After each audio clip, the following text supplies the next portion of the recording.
खबर मुजफ्फरपुर बिहार से है, जहां पर जिला के लेलिन चौक स्थित प्रधान कार्यालय में हमारे संवाददाता अभय कुमार श्रीवास्तव ने सम्यक शिक्षा एवं संस्कृति परिषद ट्रस्ट के संस्थापक एवं सचिव डॉक्टर दीपक कुमार सिन्हा से बातचीत की। उनका कहना है कि संस्कृति हेल्थ कार्ड के माध्यम से समाज में स्वास्थ्य जागरूकता एवं शोषण रहित सरल, सहज, सस्ता तथा अर्थ लाभ प्राप्त करने वाले योजनाओं के बारे में बताया। हमारे संवाददाता अभय कुमार श्रीवास्तव ने बातचीत की। आइए देखते हैं खास रिपोर्ट। सम्यक शिक्षा एवं संस्कृति परिषद ट्रस्ट के संस्थापक सह सचिव डॉक्टर दीपक कुमार सिन्हा, आपसे हम जानना चाहते हैं कि संस्था का रजिस्ट्रेशन आपने किस उद्देश्य से किया, इसकी स्थापना क्यों किए।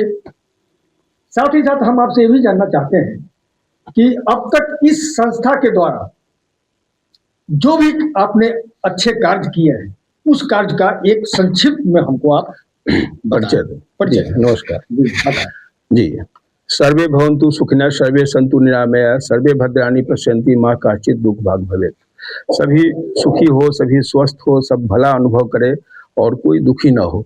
इसी उपनिषद के इसी श्लोक के भाव के अर्थ पर आधारित हमारी संस्था का निबंधन हुआ। हमने भारतीय न्यास अधिनियम 1882 के अधीन भारतीय संस्कृति और भारतीय संविधान और पूरी आध्यात्मिक परंपरा को की चेतना को जागृति हेतु, मानव के सर्वांगीण विकास हेतु हमने इसकी स्थापना की। दूसरी बात यह कि इसकी स्थापना के पीछे जो हमारा यह श्लोक है, यही उद्देश्य है। तो इसमें सिर्फ समाज सेवा ही मतलब नहीं है। समाज सेवा के साथ साथ समाज किस प्रकार से मेरा समृद्ध हो और वह सफलतापूर्वक अपने मानव जो अपना जन्म लिया है या उस जन्म को सार्थक किस प्रकार करे और जिससे वह अपना जो सांसारिक आवश्यकताएं हैं इसकी पूर्ति के साथ साथ अपने प्रदेश और राष्ट्र का विकास कर सके और राष्ट्र को मजबूत बना सके। स्वस्थ ग्राम से स्वस्थ राष्ट्र के सृजन हमारी संकल्पना है। सुरक्षा एवं संवर्धन योजना नाम से एक योजना चलाते हैं, जो स्वास्थ्य सुरक्षा एवं संवर्धन योजना के माध्यम से हेल्थ अवेयरनेस और हेल्थ कार्ड का रजिस्ट्रेशन, इस हेल्थ कार्ड का नाम संस्कृति हेल्थ कार्ड ही मैंने रखा। इसके पीछे भी उद्देश्य यही है कि भारतीय संस्कृति को पुष्ट, सुरक्षित, संवर्धित करना और अपने कार्यकर्ताओं का जो भी मैंने प्रशिक्षण हम देते हैं उसमें भी इन चीजों को हम शामिल करते हैं।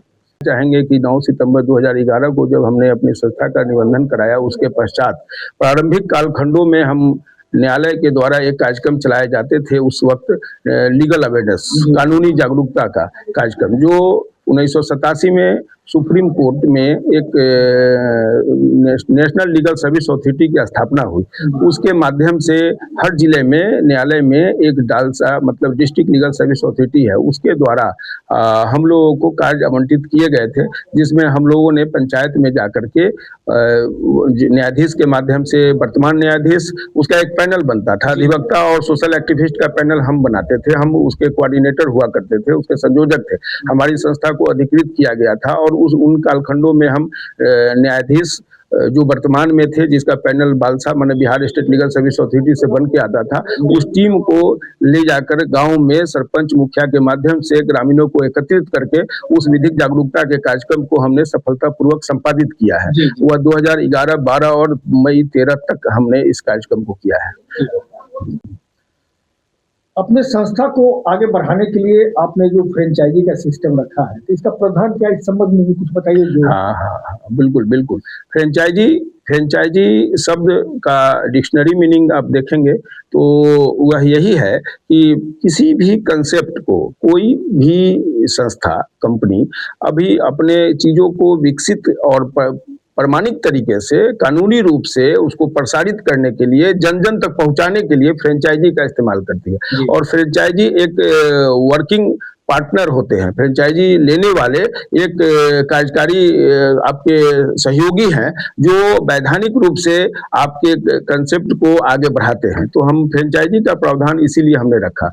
फ्रेंचाइजी के माध्यम से हम लोगों को जो व्यवसाय करके या बेरोजगार हैं और बहुत अल्प पूंजी में हमारे कंसेप्ट को, हमारे विजन को, हमारे ब्रांड को, हमारे रजिस्ट्रेशन को और हमारा जो भी सेवा का कार्य है इसको वह ले करके और बहुत ही आसानी तरीके से इसे सेवा करते हुए और अच्छे धन लाभ प्रमाणित तरीके से प्राप्त करते हैं। इसलिए हमने फ्रेंचाइजी के माध्यम से हम प्रारंभ में से ही कार्य करते हैं और अब क्योंकि पूरे बिहार के 38 जिला के लिए फ्रेंचाइजी डिस्ट्रीब्यूशन की प्रक्रिया हमारी तेज हो रही है और इन्हीं के माध्यम से हम आगे का कार्य संपादित करेंगे। आपके द्वारा जो हेल्थ कार्ड बनाया जाता है तो इस हेल्थ कार्ड बनाने में मतलब कि समाज को क्या फायदा होगा इससे? देखिए, हेल्थ कार्ड के बहुत फायदे हैं। हेल्थ कार्ड एक बहाना है, हमें तो भारतीय संस्कृति को बचाना है और आम जनमानस को उचित और अत्याधुनिक चिकित्सा सुविधा मुहैया कराना है।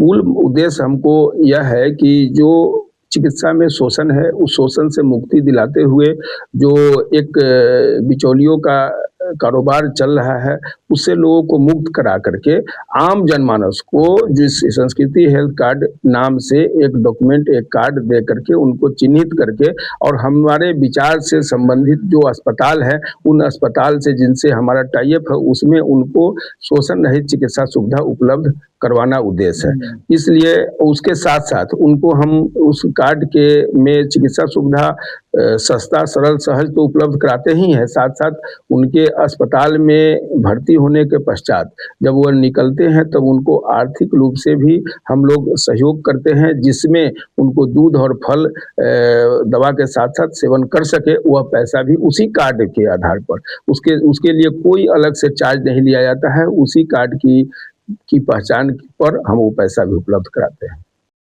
चलो, हम आपसे जानना चाह रहे हैं कि जैसे हेल्थ कार्ड जो आप बनाते हैं और इस पर कैसे कार्यक्रम कैसे करते हैं, इसके लिए कैसे आपके साथ में जो कार्यकर्ता है वो कैसे जुड़ेगा, कार्यकर्ता को क्या लाभ? देखिए, हम विज्ञापन के आधार पर, लोगों के संपर्क के आधार पर बेरोजगारों को अपने यहाँ हमारे यहाँ जो आवेदन करते हैं जो बेरोजगार, जो शिक्षित अशिक्षित दोनों प्रतिभा के पलायन को रोकने का काम करते हैं, उनको हम उनके पास जो भी डिग्री या पढ़ाई है वह सामान्य है, उससे कोई विशेष स्किल नहीं है, तो उनका स्किल डेवलप करते हैं। मतलब उनको हम इस लायक तैयार करते हैं अपने प्रशिक्षण दे करके कि वह हमारे विषय को समझे और समाज में जन जन तक, व्यक्ति तक, एक एक व्यक्ति तक जाके जो अंतिम पायदान पर खड़ा है उस व्यक्ति तक पहुंचकर उसको चिन्हित करे और उसको कार्ड बनाए और यह सुविधा उपलब्ध कराए। और इसके लिए उनका हम प्रशिक्षण देते हैं, साथ साथ उनको इसके लिए हम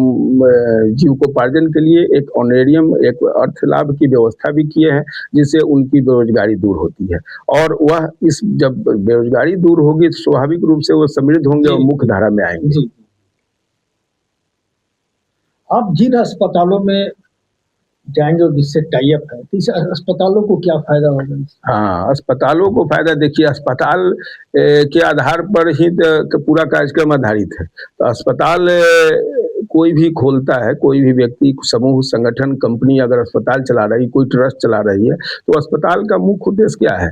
अस्पताल में कोई रोगी है, कोई मरीज है, कोई दुखी है, वह जाता है जिसका उसका निवारण हो। तो उसके लिए बहुत सारे अभी व्यवस्थाएं जो है लचर गई है, तो उसमें हम उस चीजों को पब्लिक और अस्पताल के बीच एक सेतु का काम करते हैं और अपने हमारा जो पदाधिकारियों का टीम है उनके द्वारा निरंतर हम बैठक करके, चिंतन मनन करके और कार्यकर्ताओं को बहाल करके, प्रशिक्षण दे करके उस पब्लिक तक पहुंचते हैं संस्कृति हेल्थ कार्ड के माध्यम से। और वह संस्कृति हेल्थ कार्ड धारी हमारा जो कभी भी बीमार पड़ता है, अस्वस्थ होता है, तो वैसे अस्पताल में ही इलाज करवाने के लिए हम चिन्हित अस्पताल जो हमारे साथ टाई अप है उसकी सूची देते हैं और उसी में जाके इलाज कराता है, जिसमें जो जिनके साथ हमारी वार्ता हो चुकी है और पेपर बन चुका है, लीगल पेपर, वो MOU साइन हो चुका है कि वह हमारे कार्डधारी को उचित चिकित्सा सुविधा देंगे। उनको जब हम अपनी योजना बताते हैं वह हमारी योजना से सहमत होते हैं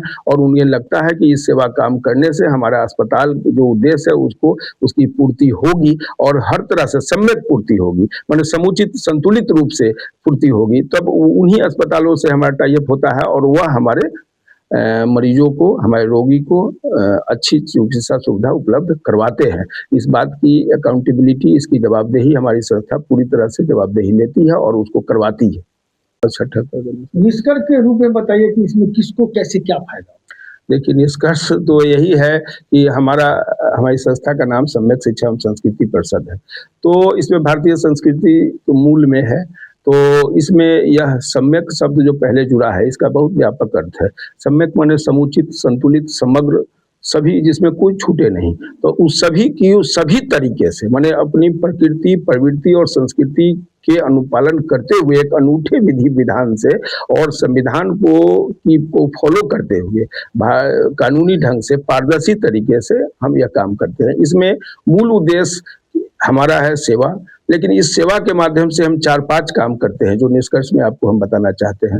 एक, कि जो युवा प्रतिभा बिहार में नशा और अपराध की ओर बढ़ चली है और जिसके कारण एक बहुत बड़ा माने बड़ी संख्या में लोग इस त्रासदी को झेल रहे हैं, उसको उस रोजगार में जो हम स्किल डेवलप करके उसको प्रशिक्षित करके रोजगार में लगाते हैं, तो उन चीज़ों से वह उस अपराध से, नशा से मुक्त होता है और उसको हम टाइम टू टाइम प्रशिक्षण भी देते हैं, संस्कार देते हैं कि वह उन चीज़ों को परमानेंट छोड़ दे और इन मुख्य धारा में मतलब रोजगार देंगे तो वह अपना जीविकोपार्जन चलाएगा। और पलायन रुकता इसलिए है कि जब हम उसको बिहार में रोजगार उपलब्ध करा रहे हैं तो वह बाहर जाएगा नहीं, और घर पर रहते हुए कोई भी आदमी अर्थ लाभ करता है तो उसका बरकत होता है, मतलब उसमें वृद्धि होती है। इसलिए कि उसको बाहर रहने पर किराया लगेगा, उसके खाना पीना का खर्च, यहाँ परिवार के साथ परिवार के सुख, समाज का, मित्र का सुख प्राप्त करते हुए अपने प्रखंड, पंचायत, जिला और राज्य में काम करने का अवसर देते हैं। तो यह एक तरीके से हम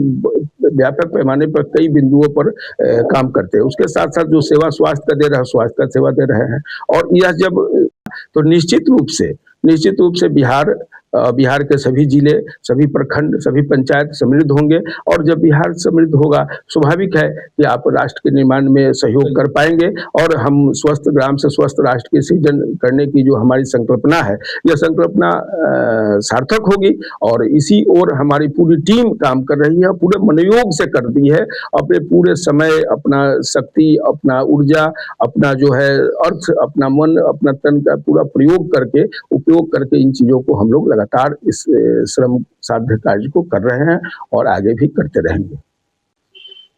सम्यक शिक्षा एवं संस्कृति परिषद ट्रस्ट के संस्थापक का हमने बात किया, तो यह निष्कर्ष निकलता है कि इनकी एक ही मंशा है, एक ही इच्छा है। हमारे यहाँ बिहार में खास करके रोजगार की काफी कमी है और रोजगार को लेकर के ये इतना बड़ा कदम उठाए हैं, तो कहीं ना कहीं हमारे नौजवानों को जो आज अंधेरे नगरी में भटक रहे हैं, आज उन्हें एक रोजगार का अवसर मिला है। सहयोगी के साथ Abhay Kumar Srivastava, TV one India news, Muzaffarpur.